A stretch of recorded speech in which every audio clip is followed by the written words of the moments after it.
రాజ్యాంగ నిర్మాత doctor BR Ambedkar పైన అనుచిత వ్యాఖ్యలు చేసిన సెంట్రల్ హోం మంత్రి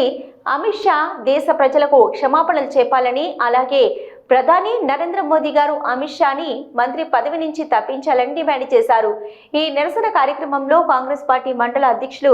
మంద ధర్మయ్య, కాంగ్రెస్ నాయకులు బసవరాజు శంకర్, వేల్పుల వెంకటస్వామి, బందెల బాలకిషన్, కొమరేలి దేవస్థానం డైరెక్టర్ చిగిరి కొమరయ్య,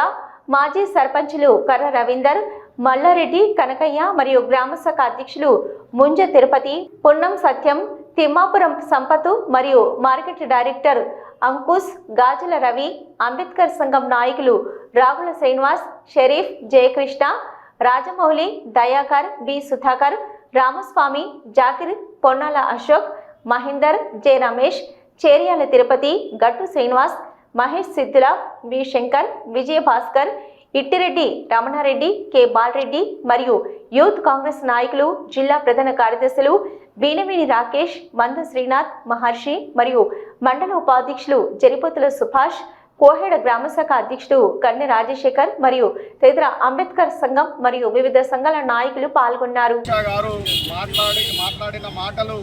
మరి అంబేద్కర్ అని అంటారు. మరి అదే ఏదైతే దేవుడు ఉన్నాడో ఆ దేవుడిని 7 సార్లు అంటే మరి దేవుడు ప్రత్యక్షమవుతాడు. మరి అంబేద్కర్ను ఊకే అంబేద్కర్ అంటారనే మాట మాట్లాడుతూ అంబేద్కర్ని కించపరిచే విధంగా మాట్లాడినందుకు మరి కోయడా మండలంలో మన అంబేద్కర్